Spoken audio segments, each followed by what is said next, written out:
दोस्तों, इंडिया एक बड़ी और बढ़ती हुई मार्केट है। 135 लाख करोड़ की ये मार्केट, फिर भी कई बिजनेसेस हर रोज स्ट्रगल कर रहे हैं। 90% स्टार्टअप्स पहले 5 साल में ही फेल हो जाते हैं। कई तरह की प्रॉब्लम्स हर बिजनेस फेस कर रहा है। किसी को फाइनेंस की प्रॉब्लम, टीम की प्रॉब्लम, सपोर्ट की प्रॉब्लम, ग्रोथ की प्रॉब्लम। मैं इस वीडियो में अपना एक्सपीरियंस आपके साथ शेयर करने वाला हूं।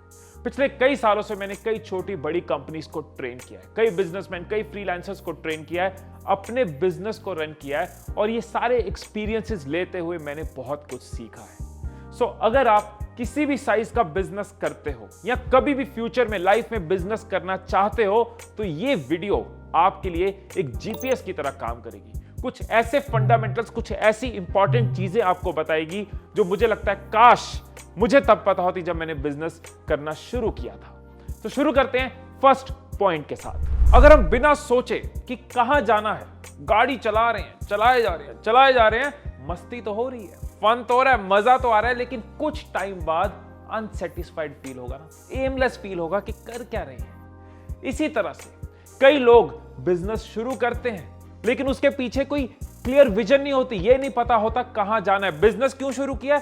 इसलिए किया कि एंटरप्रेन्योर बनना है, अपना बिजनेस करना है, कुछ अपना करना है, जॉब नहीं करनी। लेकिन पीछे कोई क्लियर विजन नहीं है, और क्योंकि विजन नहीं है इसलिए गोल नहीं है, गोल नहीं है तो प्लानिंग नहीं है, प्लानिंग नहीं है तो एक्शन नहीं है, एक्शन नहीं है तो रिजल्ट नहीं है, रिजल्ट नहीं है। लेकिन एक चीज जरूर रहती है, वो है कंफ्यूजन।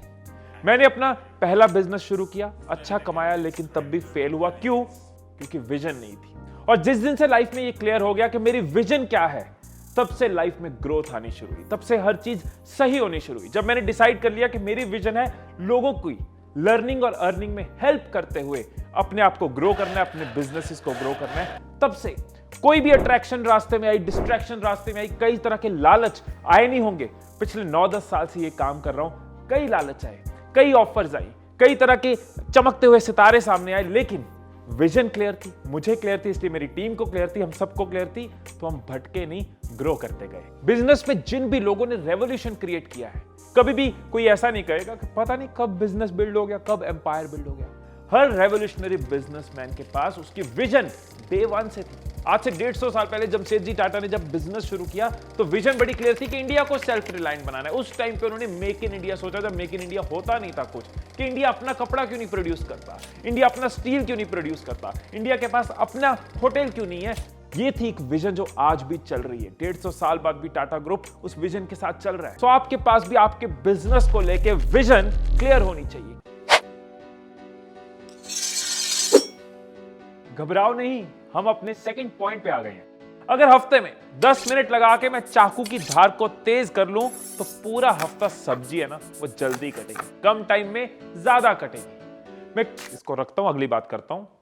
मैं अपने कॉर्पोरेट ट्रेनिंग करियर में कई ऐसे बिजनेस ओनर्स को, कई ऐसे सीईओज को मिला हूं जो हजारों करोड़ रुपए की टर्नओवर मैनेज कर रहे हैं, जो हजारों लोगों की कंपनी चला रहे हैं। लेकिन इनमें से कोई भी ऐसा इंसान मुझे आज तक नहीं नजर आया कि कंपनी इतनी बड़ी है, इतने सक्सेसफुली चल रहे हैं, लेकिन ऑर्गेनाइज नहीं है। लेकिन कई बार मैं ऐसे कई बिजनेसेस को मिलता हूं जो स्ट्रगल कर रहे हैं लेकिन ऑर्गेनाइज्ड बिल्कुल भी नहीं है। पता ही नहीं है कहां फाइनेंस जा रहा है, पता ही नहीं है किसके क्या लेना है, क्या देना है, आइडिया नहीं, कमिटमेंट दी हुई है कि आज ही थर्सडे को 4 बजे ये पहुंच जाएगा, लेकिन कहीं नोटेड ही नहीं है, इसलिए मिस हो रहा है। क्लाइंट अलग नाराज हो रहे हैं, जा रहे हैं, अपनी टीम के साथ बैठ नहीं रहे, उनको लगता है बहुत बिजी है, हमारे पास टाइम नहीं है। टाइम तो सबके पास सेम है, फर्क है ऑर्गेनाइज्ड होने का। आपके पास टेक्नोलॉजी है, आपके पास टूल्स है, आपके पास रिसोर्सेज है, सिर्फ ये थॉट चाहिए कि मुझे ऑर्गेनाइज्ड होना है। मैं हर हफ्ते में 2 से 3 घंटे सिर्फ इस चीज में लगाता हूं कि खुद को ऑर्गेनाइज कर लूं। अगले हफ्ते कब क्या करना है, कैसे टाइम मैनेज करना है, कौन सी चीज इंपॉर्टेंट है, कौन सी चीज छोड़ी जा सकती है, ये टाइम हर बिजनेस ओनर को निकालना चाहिए अपनी एफिशिएंसी बढ़ाने की। आपके पास ये है ना, आपका असिस्टेंट, इसके अंदर हर चीज है, यूज करनी आनी चाहिए। मेरी हर चीज कैलेंडर में प्लान होती है, आपका कैलेंडर होना चाहिए। अगले हफ्ते कब मुझे क्या करना है, प्लान हो। टास्क लिस्ट इसके अंदर बना सकते हो। कई सारी एप्स हैं जो आपको हेल्प कर सकती हैं, कई सारे टूल्स हैं, कई सारे रिसोर्सेज जो आपके स्ट्रेस को कम कर सकती हैं। यूज करना आना चाहिए। आपको ऑर्गेनाइज्ड होने में ये टेक्नोलॉजी बहुत हेल्प कर सकती है। कहते हैं ना कि जान है तो जहान है। इसी तरह से बिजनेस में फाइनेंस है तो बिजनेस है। फाइनेंस अगर सही नहीं चल रहा तो बिजनेस गलत चल रहा है, क्योंकि सबका बॉस, असली बॉस, बॉस का बॉस, ओनर का बॉस फाइनेंस ही है। मैक्सिमम बिजनेस इसलिए ग्रो नहीं कर पाते कि वो बहुत टाइम फाइनेंस में लगे रहते हैं, तब भी फाइनेंस सॉर्ट नहीं होता, गलतियां होती रहती हैं और नुकसान होता रहता है। खुद को फाइनेंशियली स्मार्ट बनाने के लिए, अपना स्ट्रेस घटाने के लिए, खुद को ऑर्गेनाइज रखने के लिए आप फाइनेंस रिलेटेड सारी चीजें दे सकते हो इस ऐप ओपन बुक को। मैं आपको हमेशा वही ऐप सजेस्ट करता हूं जो मुझे लगता है आपकी लाइफ में वैल्यू ऐड करेगी, आपकी ग्रोथ में हेल्प करेगी। और ट्रांसपेरेंसी और ऑनेस्टी के लिए मैं ये बता दूं कि ओपन बुक इस वीडियो के स्पॉन्सर है। मैंने और मेरी टीम ने इस ऐप को अच्छे से चेक किया, इसके फीचर्स को वैलिडेट किया है और मुझे जेन्युइनली लगता है कि बिजनेस ओनर्स के बहुत काम की ये ऐप है। मैं क्विकली आपको इस ऐप के बारे में बता देता हूं। ओपन बुक एक ऐसी ऐप है जो आपके लिए आपके बिजनेस को सिंपल कर देगी। अकाउंटिंग, बिलिंग, जीएसटी, बैंकिंग, सब चीजें एक जगह एक ऐप के अंदर। बिजनेस में जो सालों से चलती आ रही प्रॉब्लम्स है, प्लस जो latest technologies, latest taxation, latest problems है, हर चीज का सॉल्यूशन आपको इस ऐप के अंदर मिल जाएगा। तो आइए जानते हैं कैसे ओपन बुक आपके बिजनेस को आसान कर सकती है। कई बिजनेस ओनर्स अपना सेपरेट अकाउंट नहीं बनाते। बिजनेस की ट्रांजैक्शंस भी पर्सनल अकाउंट पे ही हो रही है, पर्सनल अकाउंट से खर्चे हो रहे हैं, अपने पर्सनल खर्चे भी वहीं से कर रहे हैं, बिजनेस के भी वहीं से कर रहे हैं। समझ नहीं पा रहे पैसा कहां आ रहा है, कहां जा रहा है। अचानक रियलाइज होता है और तब तक नुकसान हो चुका होता है। ओपन बुक ऐप आपकी बैंकिंग रिलेटेड कई सारी चीजों को आसान कर देती है। इसमें आपको एक जीरो बैलेंस ऑनलाइन अकाउंट मिलता है जिससे आप अपने बिजनेस ट्रांजैक्शंस को सेपरेट रख सकते हो। आप पेमेंट्स रिसीव कर सकते हो, वेंडर्स को इजीली पे कर सकते हो, अपने स्टाफ को सैलरीज दे सकते हो, एक ही जगह से अपने सारे यूटिलिटी बिल्स पे कर सकते हो, मतलब ऑल इन वन। 17 से ज्यादा बैंक्स के साथ ओपन बुक का टाई अप है और इस अकाउंट के साथ आपको मिलता है नए जमाने का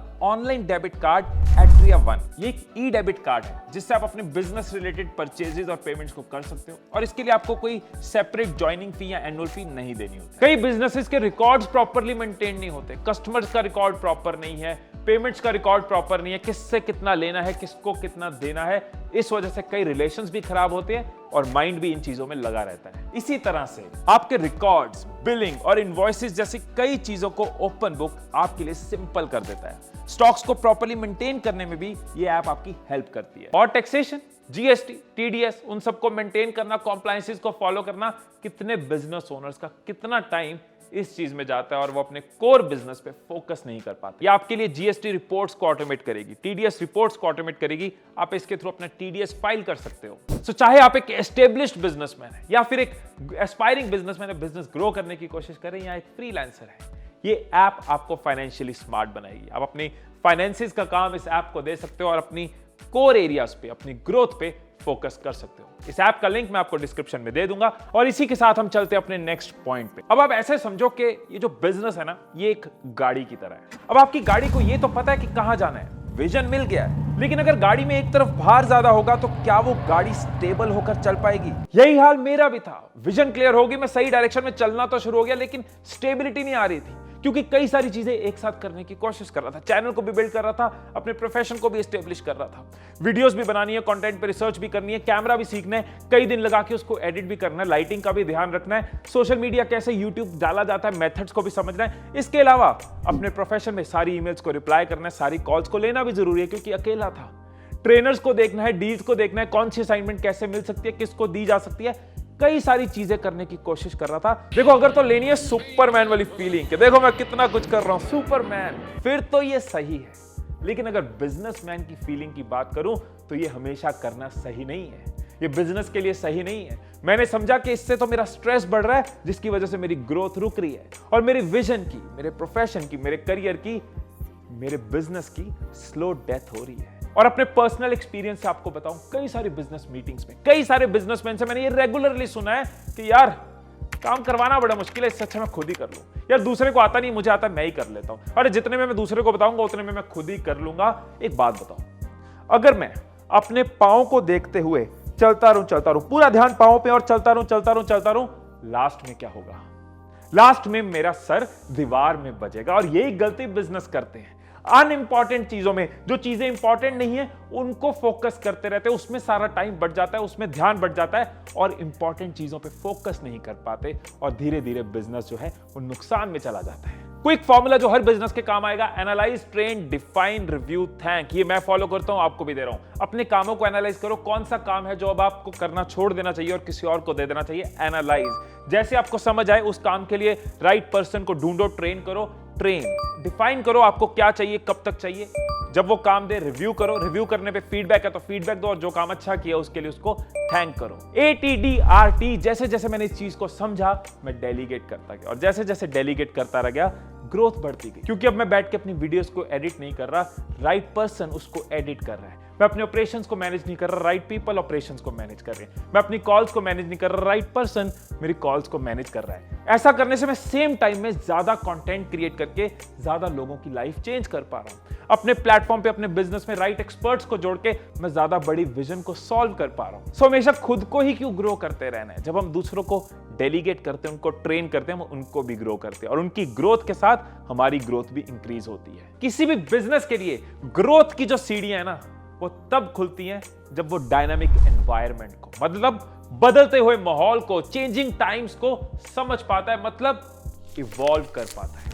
जब पैंडेमिक कोविड आया, कई सारे बिजनेसेस को कई चैलेंजेस आए, बट कई सारे बिजनेसेस ने बदलते टाइम के साथ खुद को बदला, इवॉल्व किया।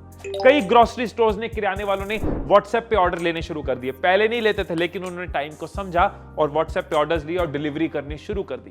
कई इलेक्ट्रॉनिक स्टोर्स ने जूम पे डेमो देने शुरू कर दिए। फ्रिज का डेमो जूम कॉल पे दे रहे हैं और फ्रिज घर पे डिलीवर करा रहे हैं। कई टूल्स, कई मेथड्स, कई एप्स, कई रिसोर्सेज बिजनेसेस ने यूज करने शुरू करे। कई रेस्टोरेंट्स ने, कई होटल्स ने, कई रिटेलर्स ने अपने स्टाफ की वैक्सीनेशन करवाई, उनको बैच दिया कि वी आर वैक्सीनेटेड, ताकि वो कस्टमर्स का ट्रस्ट ले पाए और कस्टमर्स को एक सेफ एनवायरनमेंट दे पाए। बदलते टाइम के साथ साथ सोचना बहुत जरूरी है। जब कोविड आया, मेरी कई ट्रेनिंग, कई इवेंट्स, कई प्रोग्राम्स कैंसिल हो गए, कई टिकट्स रिफंड करी, लेकिन मैंने अपनी सारी ट्रेनिंग्स को ऑनलाइन कर दिया, डिजिटल कर दिया, सारे ट्रेनिंग प्रोग्राम्स को डिजिटल ले आया, बदलते टाइम के साथ बदला, तभी अपने विजन को, अपने बिजनेस को सस्टेन कर पाया। सो ये गलती बिजनेस में कभी भी मत करना कि हालातों को ग्रांटेड लेके चल रहे हो, अरे कुछ नहीं होगा, हम तो बैठे, हम तो कमा रहे हैं, चलता रहेगा। बदलते टाइम पे नजर रखनी जरूरी है, बदलते ट्रेंड्स पे नजर रखनी जरूरी है, कॉन्टिन्यूसली सीखते रहना जरूरी है, समझते रहना जरूरी है और इवॉल्व करते रहना जरूरी है। अगर आप अपने बिजनेस को एक जर्नी लेके चलते हो जिसमें कई तरह की प्रॉब्लम्स आएंगी, कई तरह की अचीवमेंट्स आएंगी, लेकिन बदलते टाइम के साथ खुद को बदलते रहोगे, सीखते रहोगे, समझते रहोगे, तो आप अपने बिजनेस को एंजॉय करते रहोगे। क्योंकि याद रखना, कुछ नहीं बदलेगा अगर कुछ नहीं बदलोगे। लेकिन अगर अपनी ग्रोथ के साइज को बदलना है, अपने बिजनेस के साइज को बदलना है, अपनी और दूसरों की जिंदगियों को बदलना है, तो इस पॉइंट को और इन सारे पॉइंट्स को याद रखना। मेरे एक्सपीरियंस से, मेरी गलतियों से सीखना, जो मैंने दूसरों से सीखा, दूसरों की अचीवमेंट से सीखा, वो भी आपके साथ शेयर किया, उससे भी सीखना और अपनी लाइफ में एक पॉजिटिव चेंज हमेशा लाते रहना। और ओपन बुक ऐप डाउनलोड करने के लिए आप नीचे डिस्क्रिप्शन में दिए हुए लिंक पे क्लिक कर सकते हैं। फिर मिलेंगे अगली वीडियो में, तब तक खुश रहिए, खुशियां बांटते रहिए। I love you all.